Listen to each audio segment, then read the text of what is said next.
述说，天父的荣耀穹苍传扬，奇妙的作为，张开双手，万物的宝主，万口承认你是我们的神。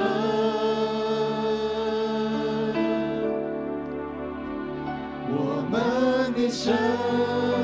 坐在宝座上，圣殿充满荣耀，万民敬拜全能的神。我们尊崇你，圣洁荣耀尊贵能力都归于你。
信实的神，你是万王之王，是昔在、今在、永在的神，是我们生命的力量，生命的磐石，是我们生命的真光，生命的盼望，是值得我们永远称颂的神。我们渴望成为主你的器皿，你复兴的种子，在这一块土地，在这一座城市，在这个国家，在这个时代。做光做盐，活出主你的样式，成为见证，宣扬主你的名。主你知道我们生命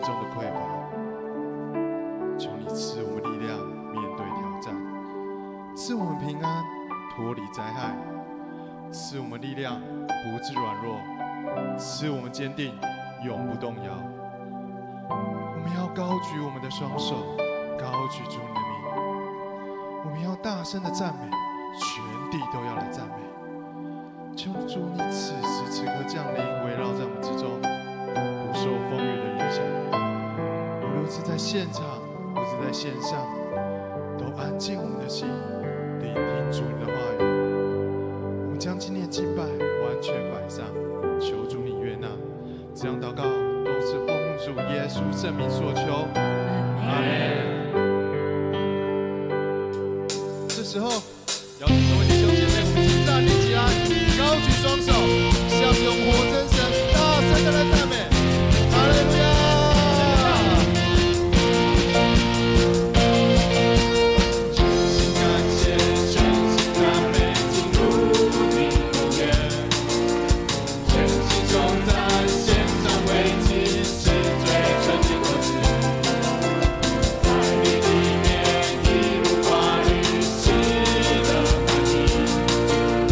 常常感谢付出祷告。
希望你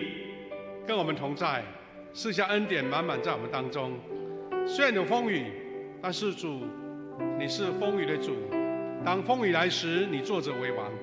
主啊，在这个风雨当中，我们在现场，我们在线上，我们同心敬拜，愿神的荣耀彰显，愿我们每一个人在你面前得着丰盛的恩典，每一个人都被神所启示，被神所保护。主啊，愿今天的敬拜从头到尾，荣耀归给你，也每一位弟兄姐妹从神得到美好的恩典启示，以及赐下力量在我们当中。我们在你面前将这个礼拜交托在主，求你亲自带领。我们这样祷告祈求，奉靠主耶稣基督的圣名祈求，阿们。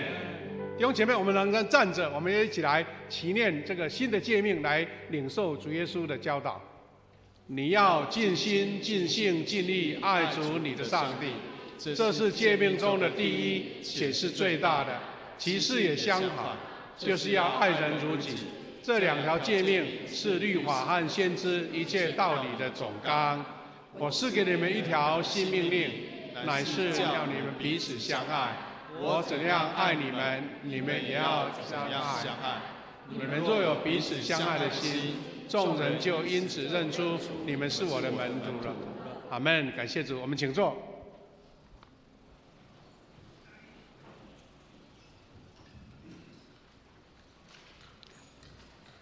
恭受上帝的话，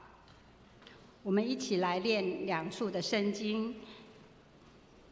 第一处圣经记载在《申命记》6章6到7节，我们一起来念：我今日吩咐你的这些话，都要记在心上，也要鼓励教导你的儿女，无论你坐在家里，走在路上，躺下起来，都要吟诵。第二处的圣经是在提摩太前书4章7到8节，我们一起来念：要为着健勤的生活锻炼自己，身体的锻炼固然有些益处，灵性的锻炼在各方面对你都有益处，因为后者带来今生和来生的盼望。献诗，我们请泽荣小组。献诗的曲目是《雨后彩虹》。讲到，我们请夏牧师灵命健身与敬前操练。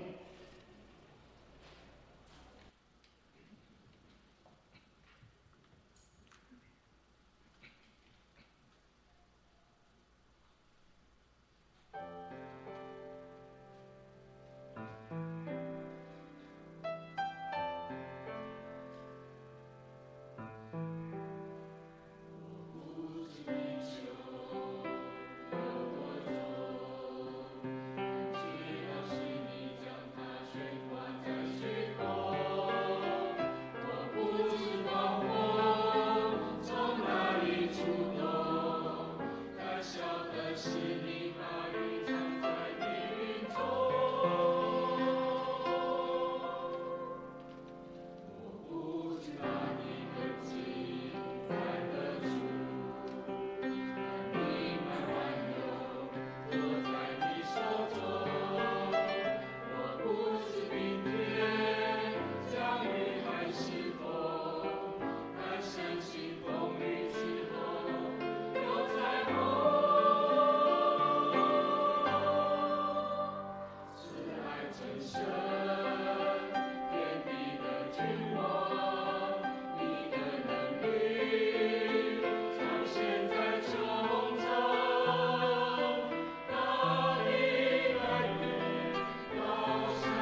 挥手一起感谢主，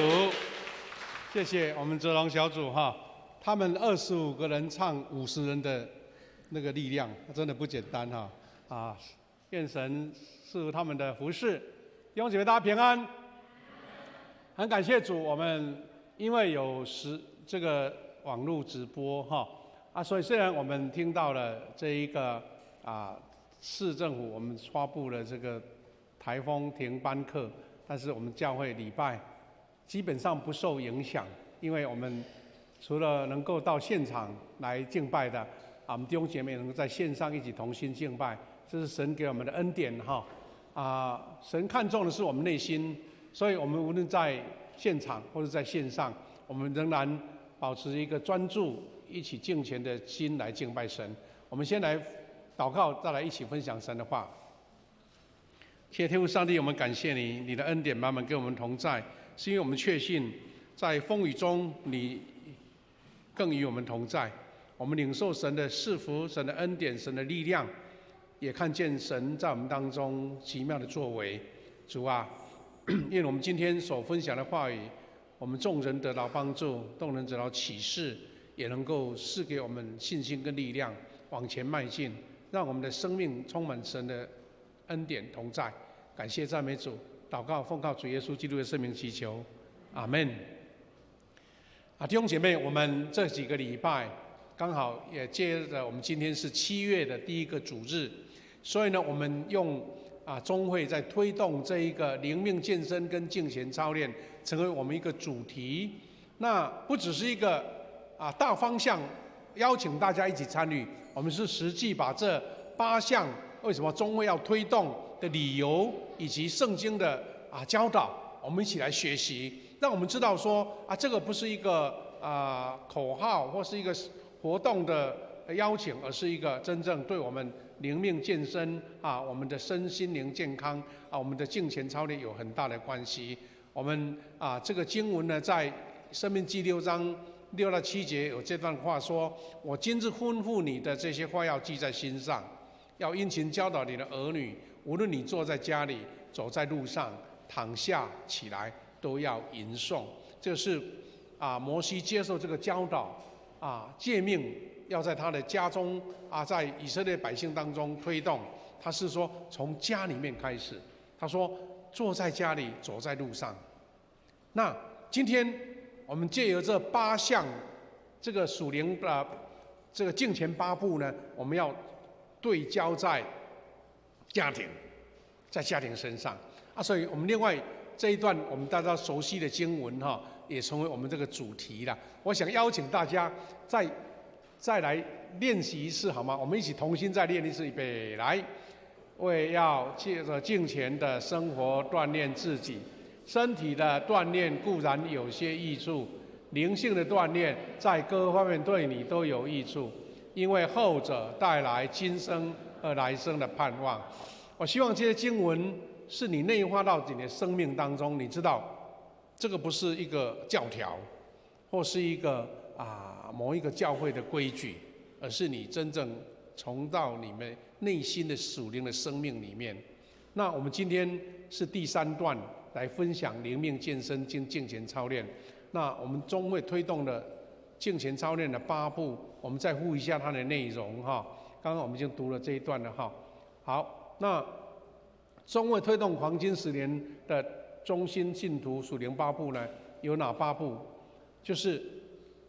我们富强教会在81间教会当中受邀请14间做示范。那这个示范的意思是说，我们富强教会弟兄姐妹大家来操练看看，那来再明白到底对我们有什么帮助，或是说在操练当中有哪一些障碍、有困难，我们是不是要怎么样修正？那我们从这个月开始到12月，我们一起操练示范一定我们把我们自己的这个操练的结果回馈给中会，那中会再做一个一起来做协调，一起来做一个修缮。那明年要全教会、全中会81间教会都一起来推动。那我们是先期做示范性的。那弟兄姐妹，我们在我们的那个群组里面都有传给这8个这3个不同的类别啦就针对我们不同的属性，有左边这一张左边这一张就是我们的长职、小组长、团队首长，还有我们的这些区长、小组长同工，我们一起来努力这个8步。中间这一张就是我们教会兄姐一起来操练的。那最右边这个是我们对儿童5个前冠他怎么样来操练在我们的生活上。我们如果说这8项，我们再做一点复习，其实在我们生活上已经在我们的教会生活里面都已经在推动了。第一个，每日读经灵修，那把门槛稍微降低了，就是以我们教会弟兄姐妹为基础，比如说刚刚信主的弟兄姐妹，我们也这样的标准把它拉低，就是3年才读1次圣经。那我们教会本来就有印制了1年读完的、2年读完的。为了这3年的读完，我们特别因为这半年我们请硕龙长老把它整理，就是以读新约为主。你如果说我进第一个门槛先进来，以前没有，那我现在要加入的话，你就可以读新约每天大概读1章就够了。那3年把它读完就是1/6啦，因为剩下半年嘛你可以跟我们教会来要这一张读经卡这样子。那上个礼拜我们已经分享了几项读经，第2个是每周举行1次亲子家庭礼拜。那有的弟兄姐妹曾经有一个问题说，牧师那我家只有我信主，那怎么家庭礼拜真的每个人的处境都不一样啦但其实那重点不在于说你有形式上聚在一起做礼拜，而是你有跟你的亲人、你的家人你在外地的家人有一个属灵的交流这个是比较重视它的实质如果你一个人自己信主，家人可能还不习惯跟你互动，也许你可以分享一下你的见证，或是你分享一下你对圣经的一个看法，也是很好。那要不然就是你跟小组里面的弟兄姐妹，大家一起分享，一起 RPG 都算那第3个是守主日，我想我们每一个弟兄姐妹在现场的，你就是当事者你就是守主日的包括在线上的，我们把主日看成我们生命中的重要的部分。那今天要第二个部分就是专门对焦在我们的家庭我们的亲子。那你可能会有点好奇说，牧师你讲这个我们家里本来就有啦，你何必讲那么严肃把它慎重其事？其实并不一定是这样子，因为是我们要让大家知道说，这个平常我们生活在做的，就是在信仰上、在虔诚上、敬虔上是很重要的。我们只是要把它更加的清楚的厘清所以我们今天要分享每月1次家庭聚餐，到底它重要在哪边？第2个是每月尊荣父母、孝敬父母的重要。那再来我们要跳到最后一个第8个，每年家庭度假1次。今天我们分享的这3项这我们生活上再平凡不过的啦，但是竟然我们可以看到圣经里面把它看重。所以意思是说，敬虔的生活并不是高高在上很抽象的头脑的思维，其实是落实在我们日常的生活、家庭生活里面。那中间这6跟7项，我们希望下个礼拜再跟大家来说明每月定额奉献每月1次的白纸布道化。那这个白纸布道只是它一个提供的资料，其实我们就简单来说就是邀请你跟人家传福音，个人传道，用白纸布道法，用我们的视律或是什么福音桥。其实真正你如果邀一个朋友去喝咖啡，跟他聊一聊你的信仰见证、你的生活体验，就是传福音；跟人家谈道就是传福音。那8项算起来其实就是2个大部分，一个部分就是跟神的关系，第2个是你家人亲子的关系。如果再分细一点，就是有2个行动，就是奉献，还有我们有个人的布道这样子。那我们要一起分享敬虔操练的第4步，就是每月一次家庭聚餐。刚刚我提起到，很多人会觉得好笑，说这个聚餐还用牧师讲吗？哈，我跟谢牧师只有2个人了，所以我们天天家庭聚餐了，哈。所以意思不在它的形式啦，是我们看重这个家庭聚餐所产生一个正面的效应，一个非常健康的效应。那当你看重的时候，你就会很精心的布置，你会精心的安排。这是快乐的画面哈，一起聚餐的一个快乐的画面。圣经这样说，使徒行传2章46节，他们天天同心合意，恒切的在店里，并且在家中擘饼，存着欢喜诚实的心用饭。初代教会一开始就是吃吃喝喝，吃吃喝喝，你觉得是再平凡不过的事，但其实也是我们生命重要的事。我们台湾话有一句话叫做"吃饭皇帝大"，有听过吗？"吃饭皇帝大"，我们台湾人因为大家想要脱离那个饥饿，所以把饮食吃饭看得非常重要。所以家人共餐不只是文化美好的传统，而且是世界很多科学可以印证的重要性，也算是建造幸福生活、灵命健康的重要基石。所以吃喝可以就是每天的生活的日常，那随便塞一塞肚子就饱了，也算是一餐。但是很多大学的研究把家人一起聚餐看得非常重要，而且有具体的数据出来。所以教会里面吃吃喝喝你会觉得很无聊，那我在家里就好了，其实不对。吃吃喝喝，当人在饮食的时候，他的心情就会放松，他的整个喜悦就会出来。所以我们小组常常会鼓励堂外聚会，我们会常常在我们小组聚餐，我们会一起到外面去旅游，其实目的就是为了建立一个更密切、一个属灵亲密的关系。无论是有血缘基础的家庭，或是一个属灵的家庭，其实我们教会很多这个同工都有这个经验。我们教会呢推动很多事工哈，你以为说大家是在会议室、会议桌，大家好像唇枪舌剑，大家讨论出来啊？不是都是吃吃喝喝，那种感动自然而来的。因为那种轻松的气氛最容易激发我们的灵感。早期牧师在早期牧会的时候，我们教会有一个夫妇团契，现在已经取消了，变成小组了。夫妇团契很多人想要聚在一起他有时候礼拜天晚上没事，大家一起聚餐吃吃喝喝，就很多创意跑出来，很多想法跑出来。我们教会包括要建堂，其实是我们这一些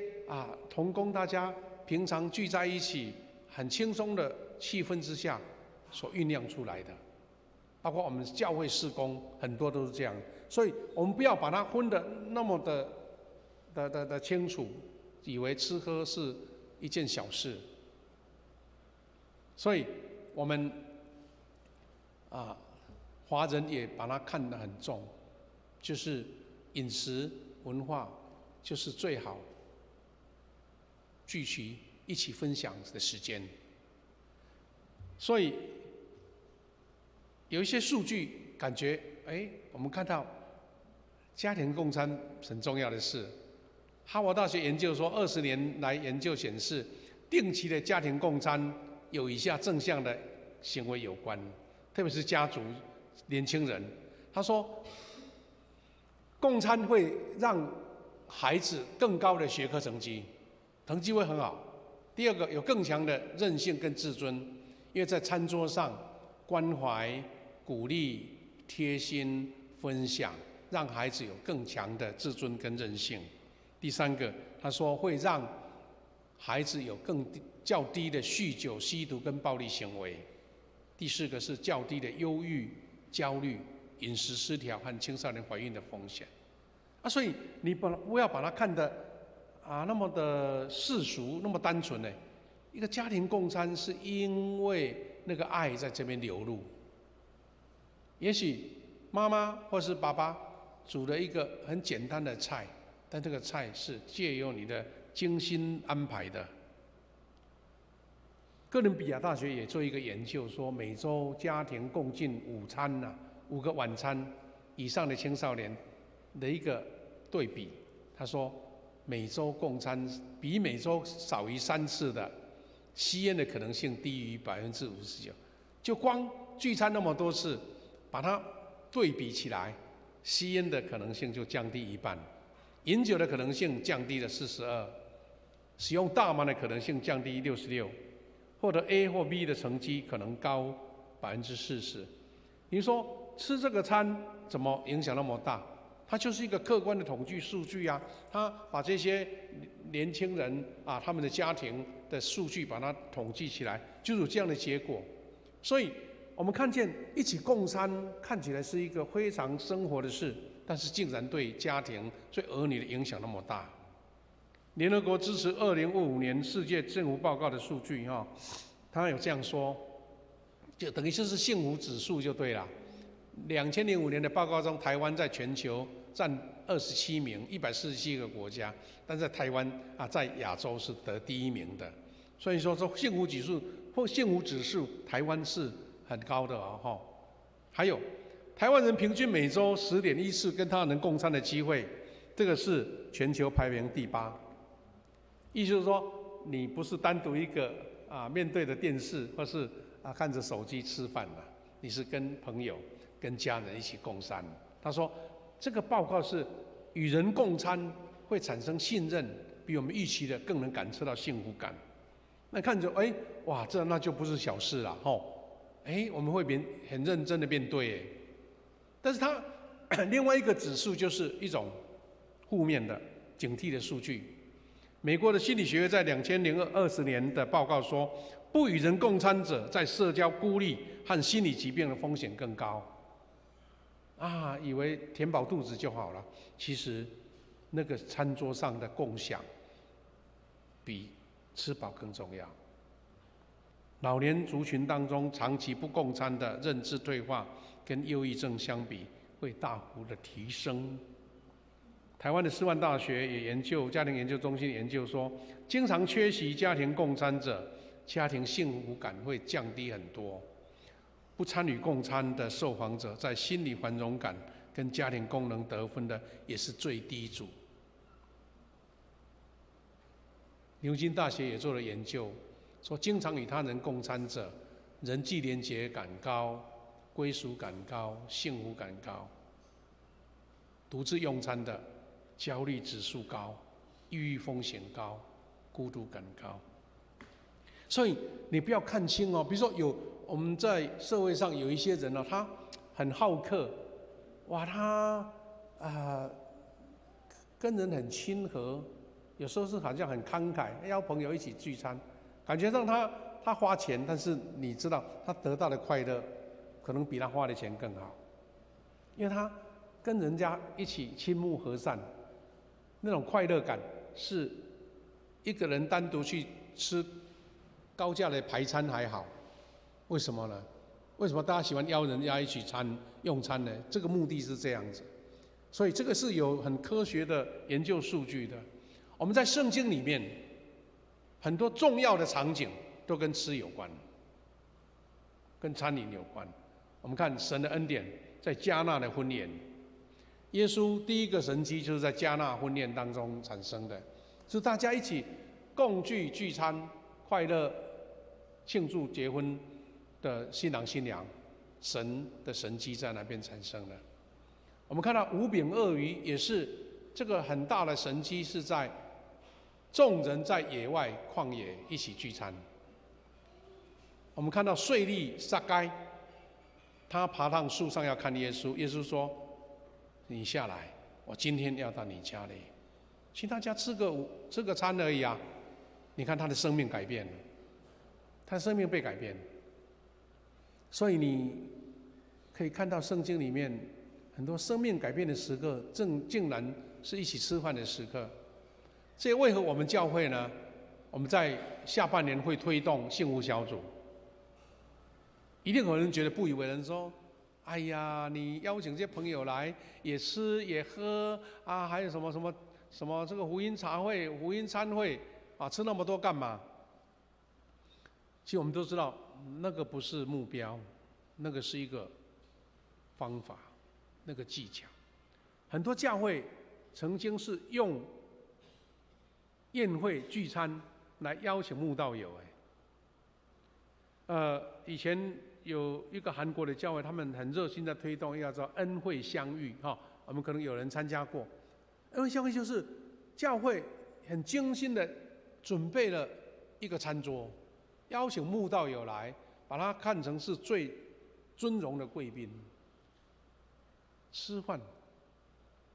我们当然有一些比较不算是负面，但是是比较现实的话，比如说吃人的嘴软，对不对？听过这句话吗？它其实不是一种引诱了，而是说，当我们吃饭的时候，会产生非常微妙的化学变化。其实台湾人更有一种习俗啊，就是有一些纠纷，有一些冲突，大家在餐桌解决，大家吃一餐，把这个化解了。那是很奇妙的时刻，对不对？好，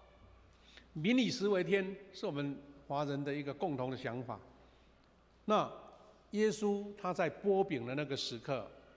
圣经说门徒的眼睛就亮了，看出就是认出原来是主。主耶稣透过圣餐聚餐，在清晨跟彼得在海边邀他一起吃早餐，然后交托了这个很重大的任务。喂养我的羊，在彼得身上。弟兄姐妹，我们看到这些美丽的故事、感人的故事，都是在饮食当中得着的。所以讲这一些，需要弟兄姐妹，我们不是形式上，不是说花一大笔的钱去吃了很大的餐，而是怎么样用餐来让你的家庭更凝聚，让你家庭更平安喜乐，让你家庭更加的对焦。我们昨天很多弟兄姐妹一起来送别我们亲爱的尤淑珠姐妹我们昨天在看那个追思影片的时候，有几个场景印象很深刻，就是家属他们po了好多全家一起聚集，一起共餐跟淑珠姐一起庆祝生日那些聚集的照片，那是最温暖也是最精心的时刻。我想这个家庭他们一定是在共同聚集当中感受到神恩典跟美好。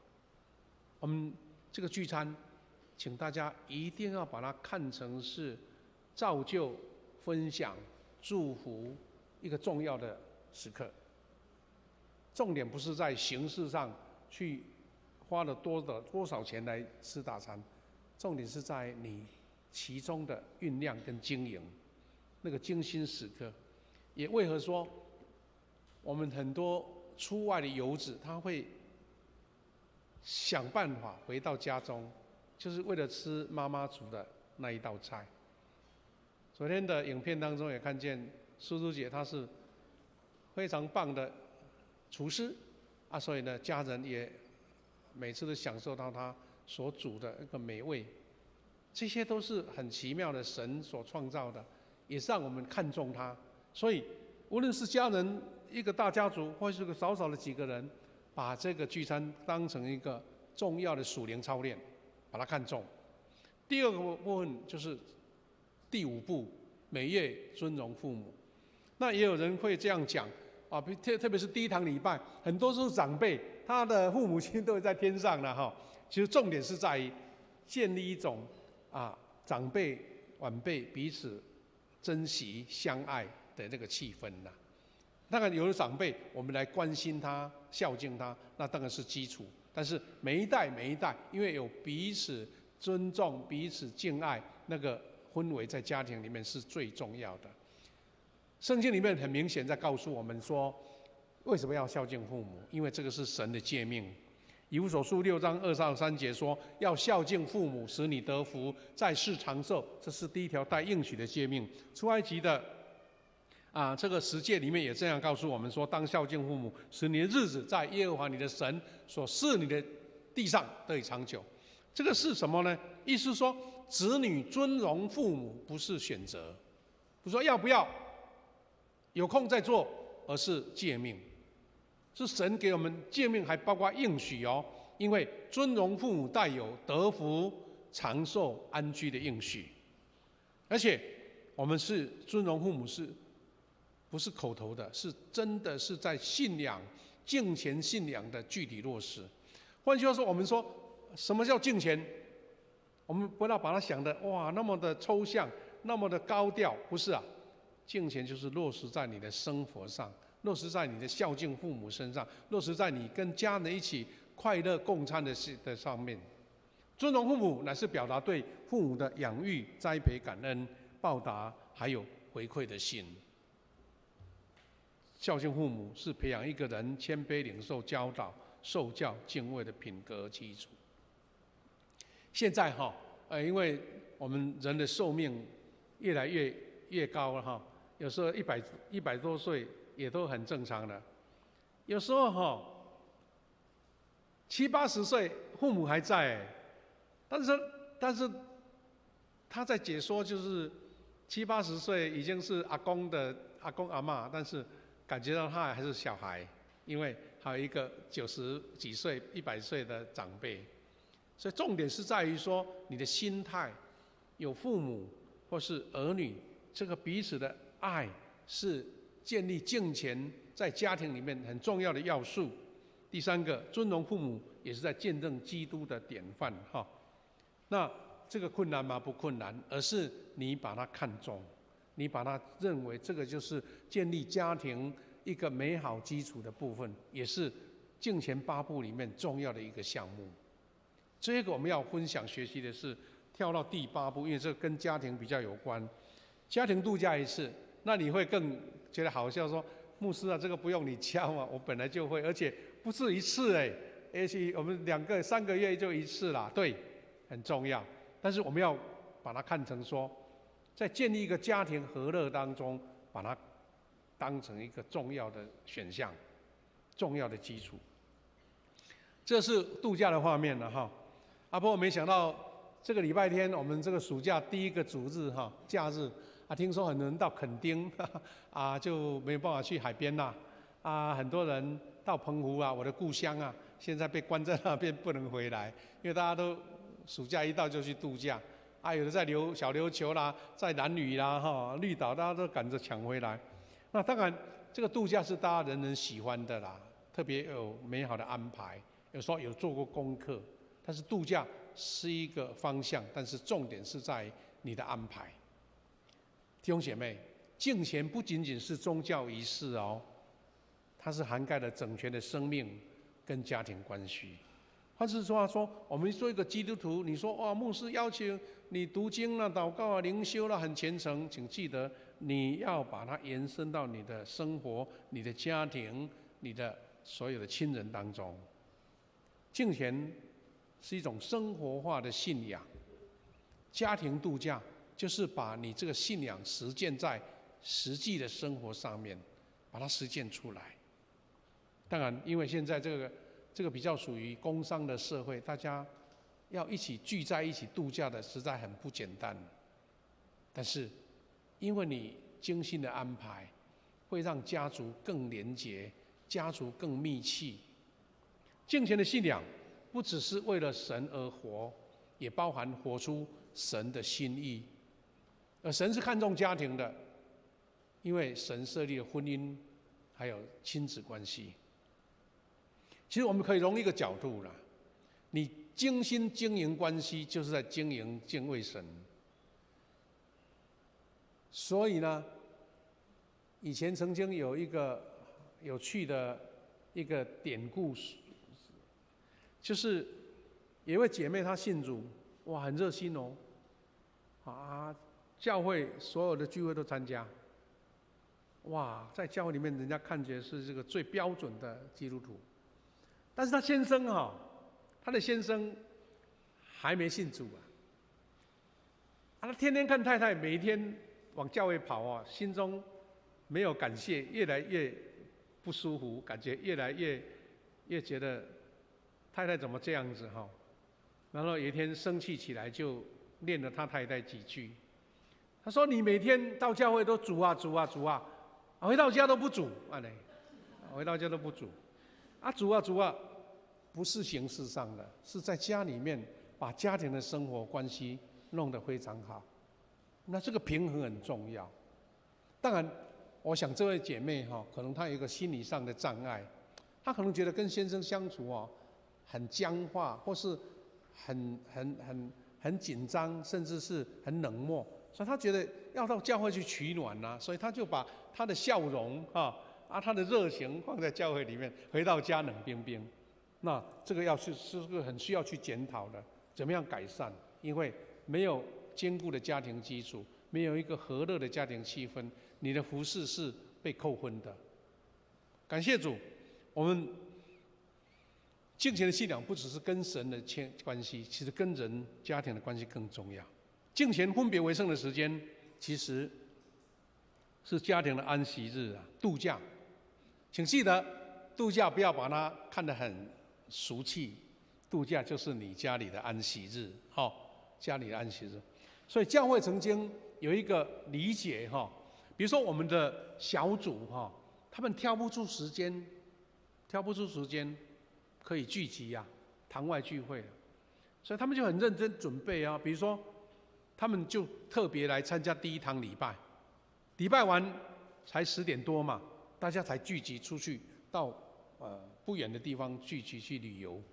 有的甚至要去远一点，他要跟区长报备，说区长，我们这个小组要做野外礼拜，所以没有减少礼拜，但是增加了小组凝聚的时刻。换句话说，教会不是把它管得很僵化或是很机械化。其实这种安排有美好的属灵时刻，又有家人亲友，或是我们的这个小组的弟兄姐妹，大家有亲教育的时间，两者兼顾，有时候是效果更好。因为大家度假外出又不是天天，又不是每个礼拜所以弟兄姐妹，我们说度假是敬虔生活的节奏管理啦。你把它列入你的生活节奏当中，知道什么时候工作，什么时候懂得停下来彼此的陪伴。因为我们大家都了解，有时候我们天天出门回来，大家同在一个屋檐下，但有可能大家彼此交流互动的机会不多。孩子忙孩子的事，父母忙父母的事，所以它的重点是在于你把那个互动的频率增加了，把那个交流增加了，把那个关怀增加了，把他那个属灵的时刻增加了。弟兄姐妹，敬虔的人不是把时间都献给事工，天天都在教会里面，但是更重要是懂得分配最重要，把时间分配给重要的人。其实我们也看到很多实际的案例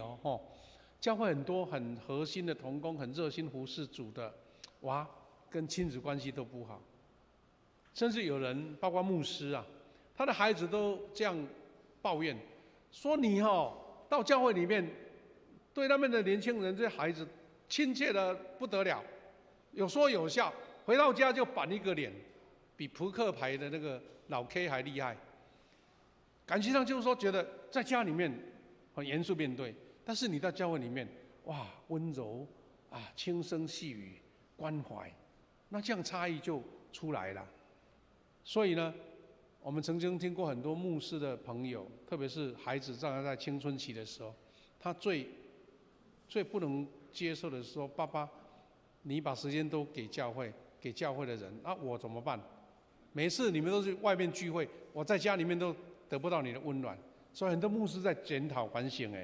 就是说我怎么样在兼顾教会生活，我要兼顾到家庭生活。所以我们也常常听到，牧师的家庭哦，有2个非常极端的面向，一个是孩子跟随父母的脚步，很热心服侍教会，但更多的有的是牧师的孩子长大都不去教会，他觉得你们教会是把我爸爸妈妈抢去了，所以信仰不是理性的说服，而是一个真正生命的感受。特别我们在很多很热心服侍的弟兄姐妹，请你稍微做一点分析检讨，我怎么样把重要的时刻留给我们的家人？这个是神所看重的。所以敬虔的人知道家庭是第一个祭坛，在教会里面，你无论多么的虔诚敬拜，你的家庭是第一个。就像我们上个礼拜提到的，父母亲是儿女的第一个牧者，而不是来到教会给主日学老师，给我们的青年辅导。度假就是为了你的关系重新点火。所以弟兄姐妹，家庭度假不仅是到外地啦，找一个非常好的场景一个点去旅行，重要是你的心灵重新开启了。我期待呢，这个暑假到了，如果你还没有计划你的家族旅游，赶快计划。甚至我曾经碰到很多教会的家庭他们不只是一个小家庭他们甚至我曾经在高雄的时候碰到好几个家庭，他们是暑假或是寒假，竟然是全家族租了一台游览车，然后到外面3、4天一起旅游。你看这种家庭和乐的气氛是多么让人家来羡慕啊！所以不是形式啦，也不是金钱，而是你愿意把时间分享给自己最亲近的人。有几个分享跟提醒：度假让父母跟亲子间重新连结，夫妻彼此对焦的时机。我们不是常听说吗？夫妻2个人一起生活在一起，为什么还要安排去旅游呢？去度假呢？其实真的是时空的转换，那种气氛完全不一样。我们也常常听到鼓励说，特别年轻的夫妻你们要在婚内约会找个温馨浪漫的地方，2个人的单独的时刻，那个都是我们最容易忽略的，但是也是很重要的。度假其实是在远离日常的压力，让心彼此靠近，让灵重新来苏醒。敬虔的信仰让我们知道，家庭不是属灵侍奉的障碍，而是最重要的侍奉场域。度假是一种更新这个祭坛火焰的实际方式，让这个家庭重新充满了活力，充满了全新的体验。敬虔的家庭懂得工作，也懂得休息，懂得侍奉，也懂得陪伴。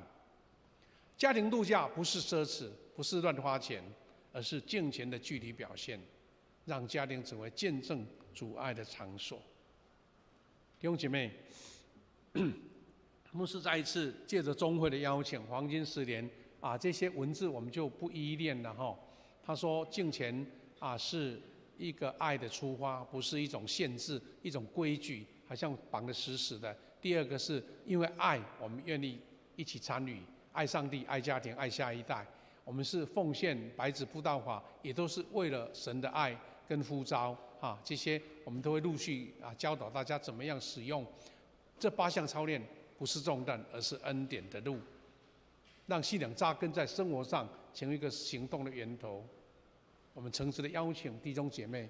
你是被爱所吸引，而不是被一种强制吹迫，把它当成一种形式上的。愿神赐福我们的富强教会，也赐福我们的家庭、婚姻跟亲子。我们硕旺长老很用心制作了牧师手上的这个1张 A4 的纸绿色的是弟兄姐妹版，黄色的是我们的同工版，就是你是领袖你是长职、区长、小组长、事奉团队首长那其实它的差距不大了你只要拿到这一张，夹在圣经里面，它从7月、8月、9月到12月有8项啊，你有达标的就把它打勾，像自我检测的意思了。那牧师不是说啊，你一次就达到8项，希望从3项、4项、5项，其实很多你已经在执行了。愿神借由这样大家共同的行动，中会的邀请，大家把它成就出一个属灵的生活，在信仰虔诚，还在我们的家庭生活上面。弟兄姐妹，愿神赐福给我们每一个人有愿意一起参与的心。这次中会的邀请，他是把标准不是建得很高，他目的不是说啊，你们教会很多已经非常热情参与服事的人，以这些为目标，他是希望说每一个人都能够做得到，每一个人都愿意参与，然后看见你的生活、你的生命、你的家庭、你的亲子受到改变，这才是这个推动敬虔8部的一个重要的原因。弟兄姐妹，我们一起要唱一首诗歌来回应神的恩典哈。我们在这个诗歌里面是在呼召我之处很熟悉的诗歌，我们坐着唱这首诗歌，再一起来做祷告。我们有同工，如果有麦克风也可以带领大家一起唱哈。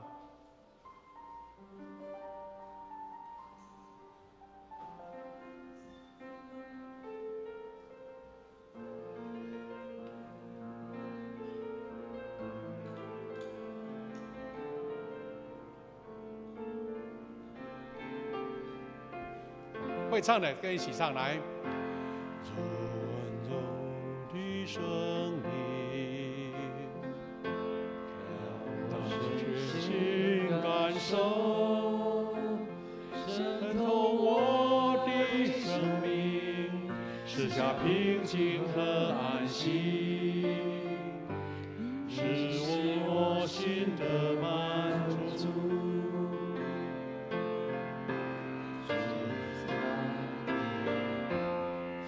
是爱的真理，你用光照向我，包围我的身体，赐下平静和安息，让我感受你的爱，在照我之处，我要献上敬拜。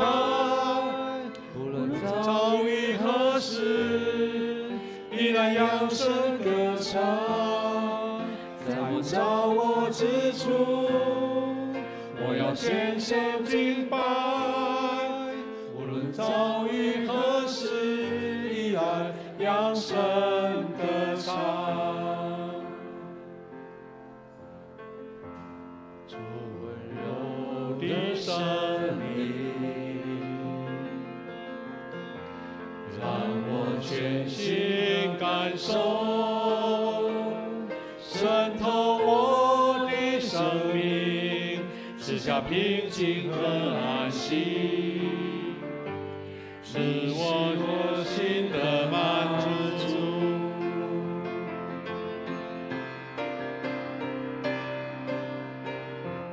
主是爱的真理，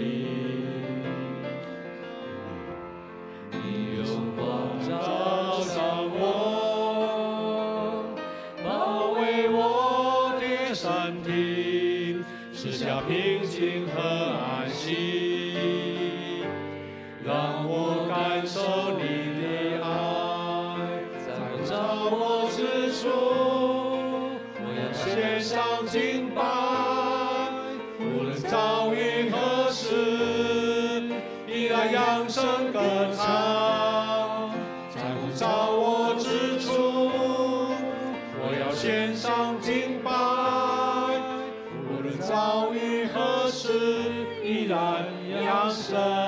歌唱。感谢主，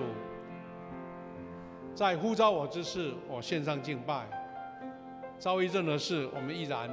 扬声歌唱。弟兄姐妹，我们为一件事情来做一起祷告。第一个，我们来回应神的呼召说，在这属灵8部当中，神给我力量、智慧、信心跟盼望，让我一项一项能够很努力，而且能够达标。让我们看见神借由敬虔操练，在我生命所产生的改变。第二个，我们为今天有遇到台风的警报，求神保守我们台湾，特别是西部，台风从海峡上来，台湾西部没有什么屏障，求主保守我们能够平安度过，大家过一个平安的这个台风的这个假日。我们也求主保守我们在推动50喜年的这个事工庆祝，求神让我们有足够的信心跟盼望，所做的回应能够让神在我们身上得到造就，我们教会也更大的成长。最后，我们为我们亲爱的家人祷告，在这个属灵报幕当中，我们更注重家庭的关系、亲子关系。我们跟神祈求说：神啊，让我们的亲子关系更美好，我们的尊荣父母更得神的恩典祝福。我们也为病痛中的弟兄姐妹祷告，也为失去亲人的家庭献上代祷，求主赐下安慰。我们按照我们的感动，一起为这些事情一起来做祷告。天父神，我们感谢赞美你的恩典，求你赐下你的力量跟恩典、智慧跟平安在我们当中。我们为这一个属灵的操练能够得神的祝福祷告，让我们有努力有毅力去实行，求主保守我们弟兄姐妹，大家愿意在神的恩典之下参与这个50喜年的事工，也求主保守我们在这个台风当中大家得平安，也求主保守我们教会有遇到病痛的，求你施下医治；失去亲人的，求你施下安慰，求你平安跟我们同在。哈利路亚，赞美主。现在父神，我们感谢你。虽然有台风的消息，但是我们能够很顺利在教会实体或在线上同心敬拜神。主，我们今天透过圣经的教导，我们看重家庭的关系，无论是家人的同桌共餐，我们亲子的关系，彼此有一个度假的一个活动，能得神的祝福。也求神让我们因为敬畏、尊荣父母，看到家庭一个属灵的关系更密切。虽然是一个生活上的尝试，但是我们看到圣经是如此看重，让我们用心去执行，用心去安排，让我们在属灵生活真正落实在实际的每一天的生活当中。也求主保守在这个台风来的消息虽然台南现在风雨还不大，但是求主保守，让这个台风所带来的冲击，让我们损害降到最低。特别是台湾的西部、澎湖，在台风过境的时候，大家都得保守、得平安。我们也将教会推动50喜年的圣工交托在主手上，让我们每一个人都有份参与，愿意参与服事，愿意参与这个属灵的行动。也求主保守我们教会弟兄姐妹身心灵平安健康，特别是在病痛中，在需要治疗的静养当中的，请你施下你的扶持跟保守。也特别我们为失去亲人的家庭祷告，请你施下你的安慰恩典跟他们当中。感谢主，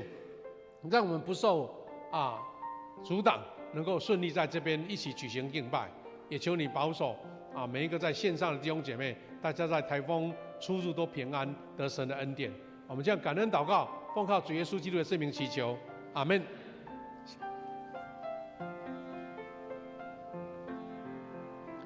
奉献。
请会众起立，我们唱奉献的诗歌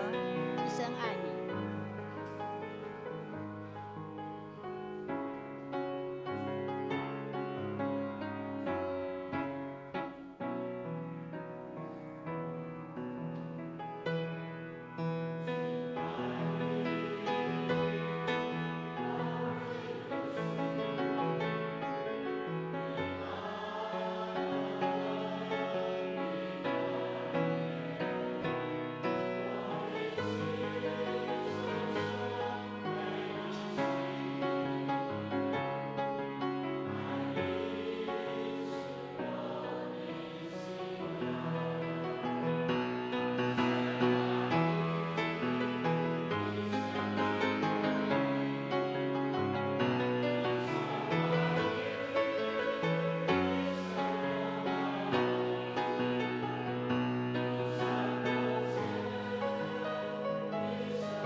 会众请坐。我们大家一起来看周报的最后一页，我们来背诵本月金句。我们一起来。我实实在在地告诉你们，那听我话又信差我来者的，就有永生，不至于罪，是已经出死入生了。约翰福音5章24节。报告，请大家翻开周报第4页。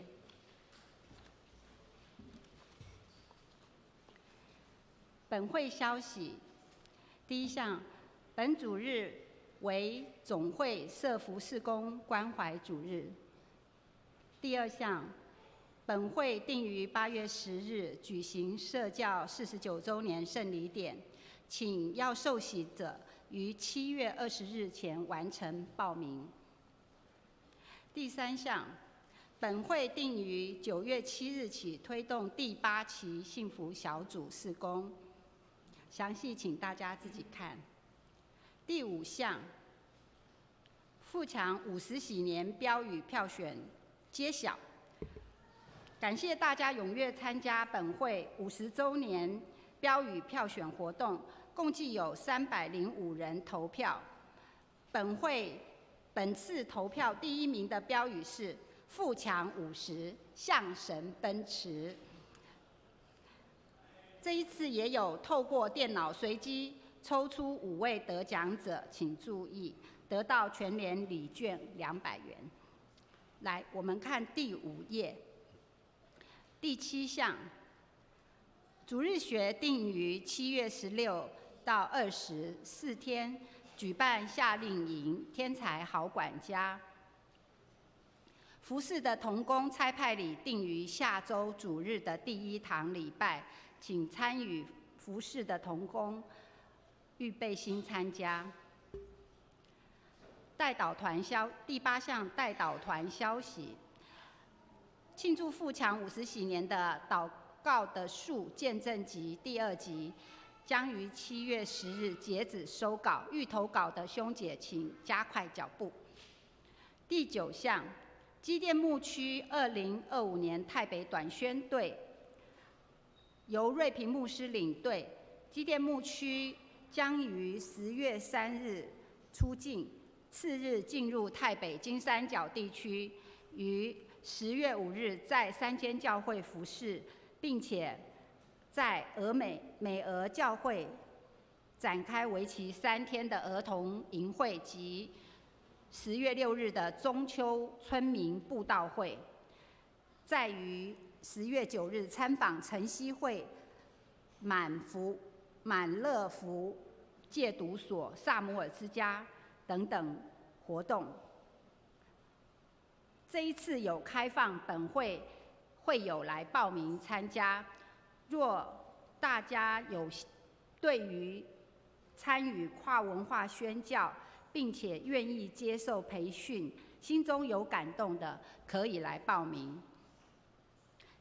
第10项婚礼的祝福。本会郑弘阳弟兄与刘淑敏队长，他们的长女郑婕妤姐妹与赵英奇弟兄定于8月30日在本会举行归宁感恩礼拜，我们非常恭喜他们。欢迎兄姐届时踊跃参加观礼祝福，并且要参加归宁喜宴的登记，请在1楼的公布栏来登记。今天也有7月份的庆生会，待会请大家留步参加。我们看第6页，肢体交通。第12项，基督长老教会史的新书发表会，因为台风，这一次是取消的。第13项，丧礼的关怀。本会王建胜弟兄与黄子玲姐妹夫妇的父亲王海东老先生于6月28日安息别世，享寿92岁，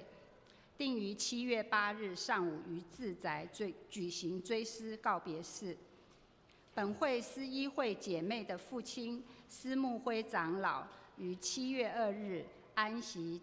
别世，享寿90岁，定于7月19日上午9点，在市立殡仪馆举行追思告别礼拜，请为我们这2家的家属得到圣灵的安慰，赐下力量来代祷。以上报告，请夏牧师补充报告。弟兄姐妹哈做一个补充。第一个是等一下我们礼拜结束，我们稍微留步几分钟，我们要为7月份的寿星来祝福庆生哈。那我们昨天呢有为我们敬爱的尤叔叔姐妹举行告别礼拜哈。今天呢他们的家人我们在启志兄还有姐姐妹妹在这边，我们请他们起立向大家行个礼，谢谢大家的关心哈。我们继续为他们做代祷他们家族很凝聚很团结，请坐也求主继续带领他们他们大部分有好几位都在我们教会，有的是外出了哈。求主继续保守祝福恩典这个家庭，求神恩典跟他们同在。那刚刚有提到说，本来牧师一直宣导说，我们礼拜结束不要离开，我们下午要举行一个新书发表会，没想到台风来搅局了哈。因为政府有宣布说这个要暂停所以这个台风暂停所以我们就也取消了。会不会再举办？我们再看这个总会他们的时间，因为这个也不紧急了哈，不紧急这样子。那牧师再做1、2个补充。第一个，刚刚就是我们有提到50喜年赞美诗歌的竞赛哈，我们很感谢我们的信妮姐信妮姐妹她用心的写了这一些词曲，但是问题是说我们要公开邀请大家来谱曲来做一个竞赛我们周报写得很详细就 QR code 都可以看得到我们可以有恩赐的人可以开始预备啦我们我们在恢复正常礼拜的时候，再请信妮姐来帮我们做解说这个歌词特别为我们50喜年做的我们知道信妮姐她就是亚花教父妈妈的作词者是很棒的作词者。虽然这首诗歌有人把它配得很棒的曲子让为成为我们喜欢唱的歌所以请大家开始预备。我们到11月才要做决选的，但是创作不是那么简单的，要开始做预备。我们有 QR code 在这边，请大家预备那另外还有一个报告，刚刚我们有提到说，这个50喜年的标语，我们就是用国语的语式，就是互强50，向神奔驰，这是很棒的一个简短的话。但是我牧师有一个感想，就是说，很像我们这个中文里面不是有一个叫做做对子吗？因为向神奔驰是一个大方向如果你可以的话，你可以制作那个上联对下联的意思比如说读经祷告啦，或是传福音啦或是我们弟兄姐妹的这个门徒操练啦，用向神奔驰来接一句话。如果有空的话，你可以提出你的一个创意可以把它接下来。当然我们以这个为主题的，但是有很多很好的一个衍生那我们看到那个基甸牧区要办那个短宣到台北哈，它是有名额限制啦哈啊，真的你有预备的话，因为这个是要智慧的哦，啊交通的智慧这样子。那其中我们也看到我们有教会另外有2个家庭亲人离开哈，我们为他们做代祷，求主跟他们同在。特别我们要在建圣兄跟子玲姐他们的父亲王海东老先生，因为他们的家族有的没信主，所以要用一般民间的方式。但是我们为了表达教会的关心哈，那一天除了长职还有小组的代表，我们在10点半礼拜二10点半照他的家，他们在家里面举行追思会。我们到那边10点半举行一个类似在行礼致意的时候，我们要唱一首诗歌哈。我们征得家属的同意，我们来读经祷告，也算是一个另外一种形式的追思啦。如果同工要参加的请在10点半到他们的家，在仁和路路尾那边我们请大家一起配合来预备。我们这样做补充的祷告我们把时间交给我们的诗会，等一下我们要庆生哦来。颂荣我们唱结束的诗歌《我的神，我的王啊》，唱完后我们请夏牧师为我们祝祷。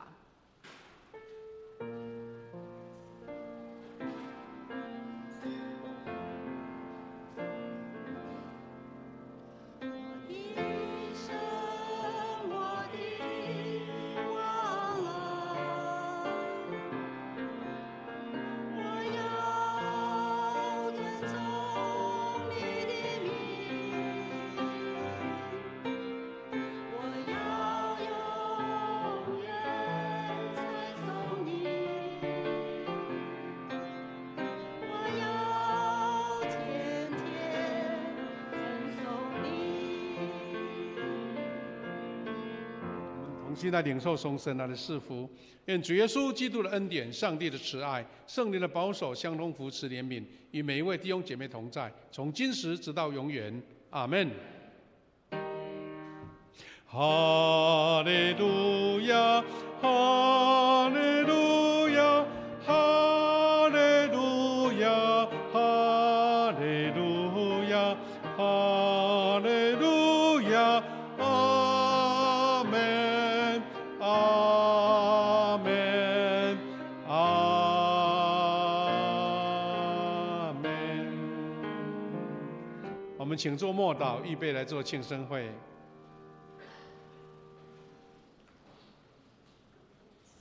弟兄姐妹，我们感谢主在7月份，虽然今天是台风天，但是我们要为寿星来祝福。我们请7月份的寿星可以起立无论大人小孩，我们来给他们庆祝。我们要请建伟兄等一下来吹蜡烛，来一起来唱生日快乐歌。来，祝你生日快乐，祝你生日快乐，祝你生日快乐，祝你生日。唱英文的 ，Happy birthday to you，Happy birthday to you。来，建伟兄来，要照相的赶快过来。Happy birthday to you。好，做一个最好的 pose 来吹蜡烛。哇，这个拍的速度很快拍下来了。我们来为寿星祝福再结束亲爱的父神，感谢你在7月份一个温暖的季节，主我们为寿星来献上感恩祷告，无论是在现场